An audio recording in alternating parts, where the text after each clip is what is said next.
we would look into the concepts of relationships.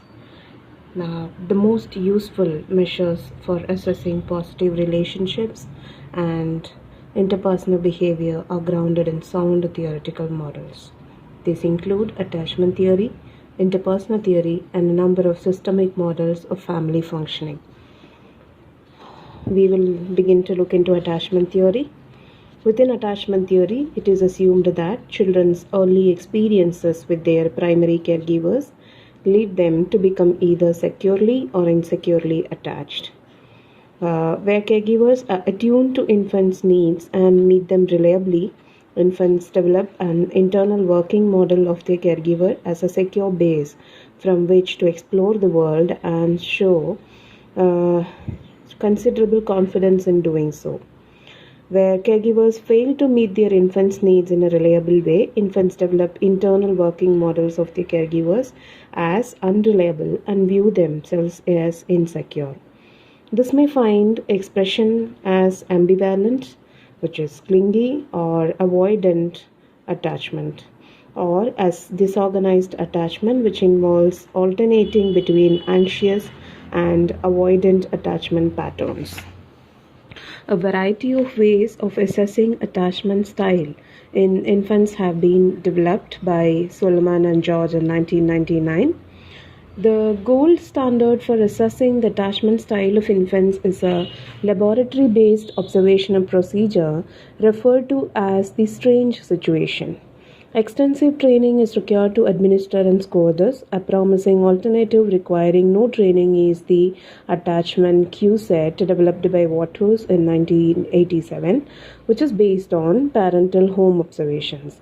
Attachment style in adults may also be measured in a variety of ways, as developed by Crowell et al. In 1999.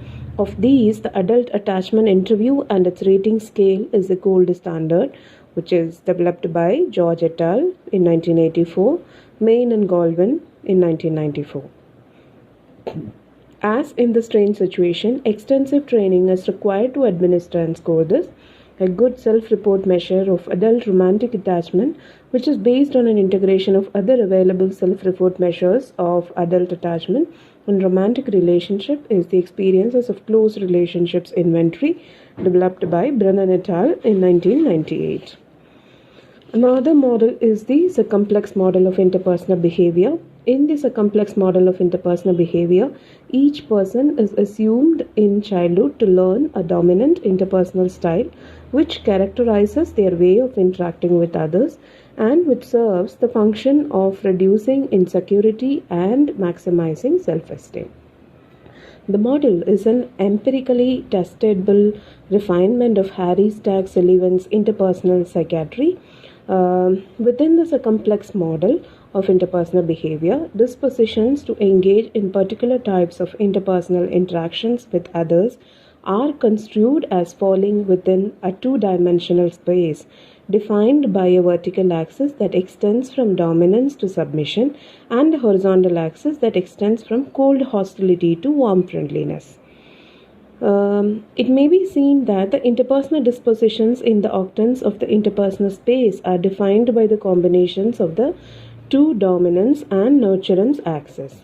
These 8 dispositions are assumed: dominant, gregarious, extroverted; warm, agreeable; unassuming, ingenious; unassured, submissive; aloof, introverted; cold-hearted; arrogant, calculating.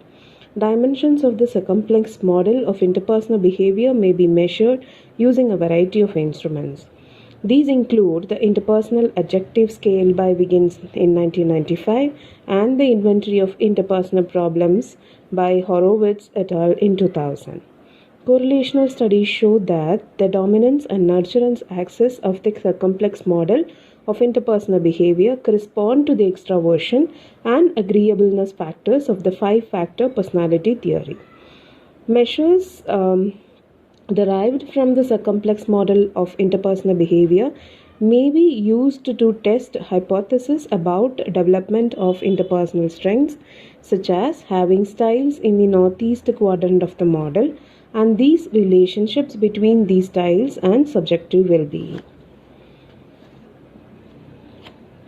In family systems model, which is the third type of model, individual differences in the functioning of whole families are conceptualized as varying along a number of dimensions.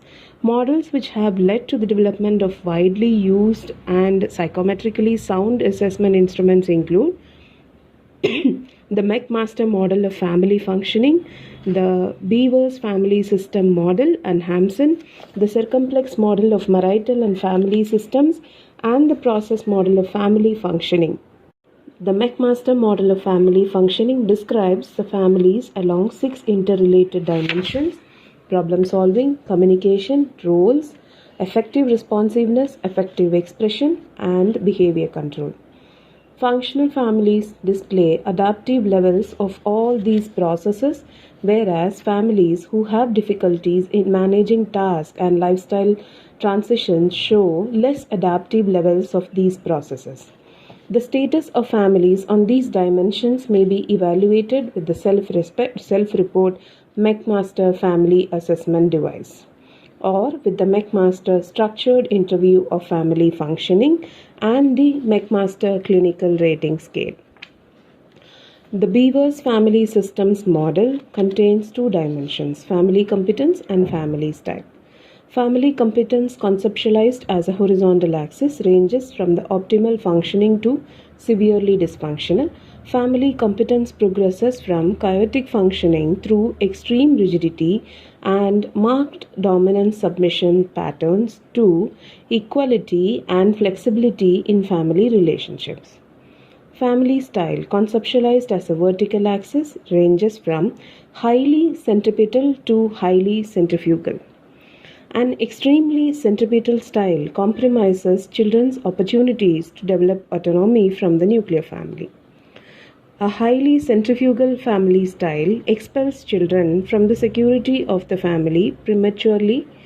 Extreme styles are hypothesized to occur in more dysfunctional families, and a more blended and flexible style is expected to occur in healthier families. In this sense, the family style dimension is curvilinear. The 2 main dimensions of the model may be evaluated with the Beavers interactional competence scale and the Beavers interactional style scale.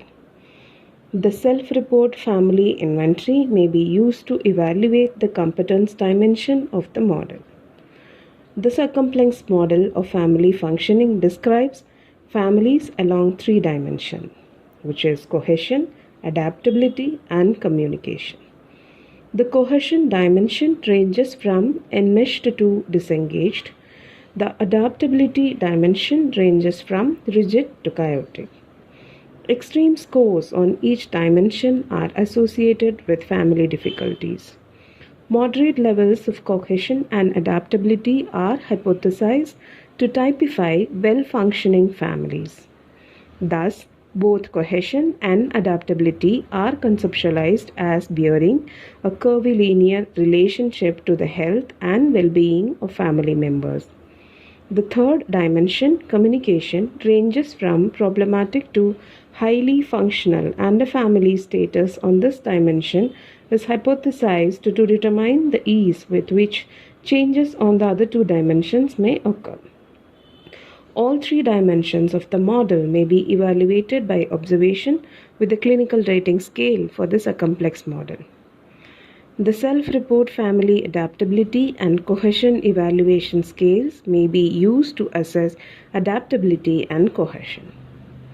The family process model is a conceptual framework for conducting family assessments according to 7 key dimensions, which are task accomplishment, role performance, communication, affective expression, involvement control, values, and norms. The set of self-report instruments derived from the model, the family assessment measures, provide scores on these dimensions are 3 levels for the family system, various dyadic family relationship, and individual functioning. A focus on strengths and competence is central to all models. The dimensions of family functioning in each of the models are conceptualized in terms of family resources and competencies rather than deficits and problems.